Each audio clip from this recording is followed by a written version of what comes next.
એક સમયે પરિવારને ટેકો આપવા માટે ડિલિવરી બોય તરીકે કામ કરનાર ગુજરાતી યુવાન આજે વોટ્સએપના ગ્લોબલ બોસ કેવી રીતે બની ગયા? કરોડોની કંપની હોવા છતાં માત્ર 15,000 પગાર લેનાર આ અનોખા બિઝનેસમેન કોણ છે? માર્ક ઝુકરબર્ગે કુનાલ શાહને કેમ સોંપી વોટ્સએપની કમાન? કુનાલ શાહની આ અશક્ય લાગતી સફળતા પાછળની આખી કહાની શું છે? નમસ્કાર દર્શક મિત્રો, ધ લોકસત્તા શોમાં આપનું સ્વાગત છે. બિઝનેસ અને ટેકનોલોજીની દુનિયામાંથી એક એવા મોટા સમાચાર સામે આવ્યા છે જેણે આખા દેશ સહિત વૈશ્વિક સ્તરે ભારતનું ગૌરવ વધાર્યું છે. વિશ્વના સૌથી લોકપ્રિય મેસેજિંગ પ્લેટફોર્મ વોટ્સએપની કમાન હવે એક ભારતીય અને તે પણ મૂળ ગુજરાતી ઉદ્યોગ સાહસિકના હાથમાં સોંપવામાં આવી છે.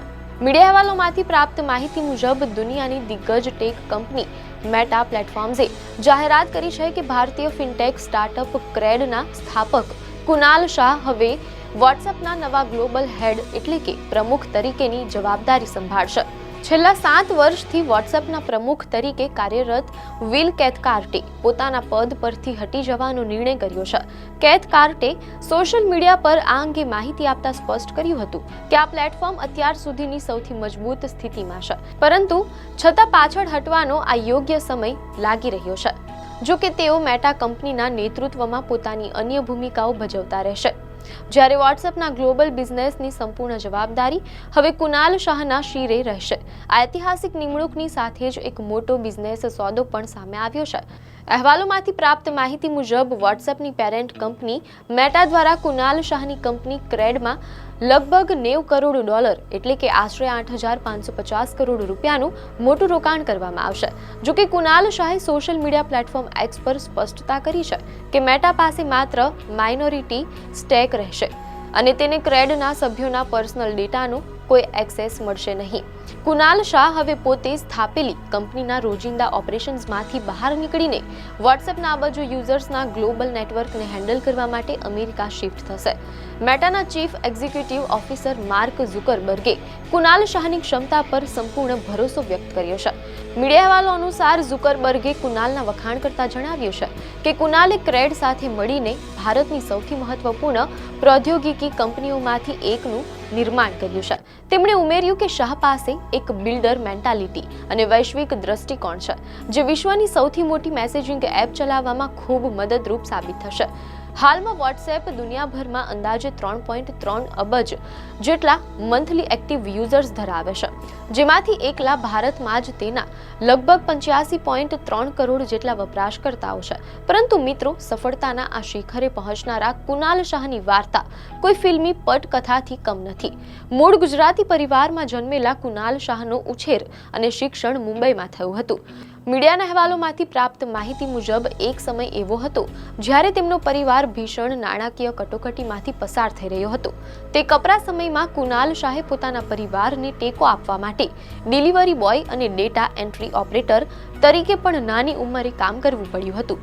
મીડિયા અહેવાલો અનુસાર ઇન્ફોએજના સ્થાપક સંજીવ બિખચંદાણીએ સોશિયલ મીડિયા પર કુનાલ શાહ સાથેની એક જૂની મુલાકાતનો કિસ્સો શેર કર્યો છે.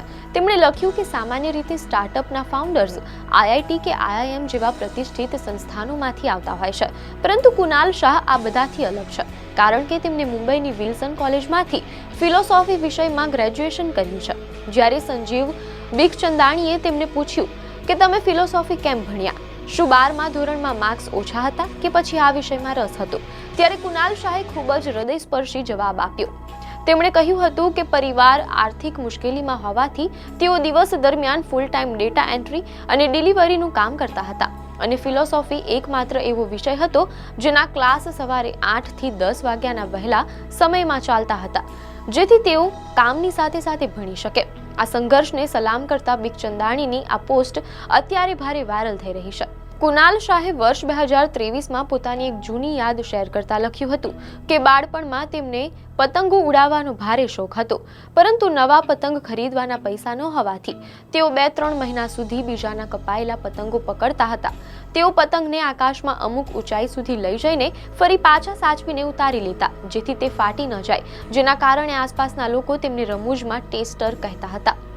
તેમણે ભાવુક થઈને લખ્યું હતું કે હું 9 થી 10 વર્ષનો હતો ત્યારે શક્ય એટલા વધારે પતંગો ખરીદવા માટે મને સુપર પાવર મળે તેવી ઈચ્છા રાખતો હતો. અને તેમની મહેનત રંગ લાવી. કુનાલે આગળ લખ્યું કે 16 વર્ષની ઉંમરે હું નાના મોટા કામ કરીને આર્થિક રીતે આત્મનિર્ભર થઈ ગયો હતો અને 18 થી 19 વર્ષની ઉંમર સુધીમાં મારી પાસે એટલા પૈસા આવી ગયા હતા કે હું ધારીશ એટલા પતંગો ખરીદી શકું. મીડિયાના અહેવાલમાંથી જાણવા મળેલ છે કે બિઝનેસ ક્ષેત્રે કુનાલ શાહને પહેલી મોટી સફળતા વર્ષ 2010માં મળી, જ્યારે તેમણે સંદીપ ટંડન સાથે મળીને ડિજિટલ પેમેન્ટ પ્લેટફોર્મ ફ્રીચાર્જની સ્થાપના કરી. વર્ષ 2015માં ઈ-કોમર્સ કંપની સ્નેપડીલે ફ્રીચાર્જને અંદાજે $40 કરોડ ખરીદી લીધું, જે તે સમયે ભારતીય સ્ટાર્ટઅપ ઇકોસિસ્ટમનો સૌથી મોટો સોદો માનવામાં આવતો હતો. ત્યારબાદ વર્ષ 2018માં તેમણે ક્રેડ એપ લોન્ચ કરી. અહેવાલો મુજબ શરૂઆતમાં આ પ્લેટફોર્મ માત્ર સમયસર ક્રેડિટ કાર્ડ બિલ ચૂકવવા પર રિવોર્ડ પોઈન્ટ્સ આપતું હતું, પરંતુ ધીમે ધીમે આ કંપનીએ લોન, વેલ્થ પ્રોડક્ટ્સ, ઇન્સ્યોરન્સ અને ઈ-કોમર્સ જેવા ક્ષેત્રોમાં પગપેસારો કર્યો. આજે ક્રેડ ભારતમાં ક્રેડિટ કાર્ડ બિલ પેમેન્ટ માર્કેટમાં એક વિશાળ હિસ્સો ધરાવે છે. એક રસપ્રદ હકીકત એ પણ છે કે કરોડોની કંપનીના માલિક હોવા છતાં કુનાલ શાહ ક્રેડમાંથી દર મહિને માત્ર $15,000નો પ્રતિકાત્મક પગાર લેતા હતા. તેમનું માનવું હતું કે જ્યાં સુધી કંપની સંપૂર્ણપણે નફાકારક ન બને ત્યાં સુધી સંસ્થાપકે મોટો પગાર લેવો જોઈએ નહીં. વોટ્સએપના સર્વોચ્ચ પદે નિયુક્ત થયા બાદ કુનાલ શાહે એક્સ પર પોતાની 2015 થી 2025 સુધીની 10 વર્ષની સફરનો ચિતાર આપ્યો છે. તેમણે જણાવ્યું કે 2015માં ફ્રીચાર્જ છોડ્યા બાદ 2018માં તેમણે પોતાની $10 લાખ વ્યક્તિગત મૂડીથી ક્રેડની શરૂઆત કરી હતી. 2019 થી 2025 દરમિયાન શૂન્યથી શરૂ કરીને કંપનીએ 1.7 કરોડ પ્રીમિયમ મેમ્બર્સ મેળવ્યા અને વૈશ્વિક રોકાણકારો પાસેથી $90 કરોડનું ફંડ એકત્ર કર્યું.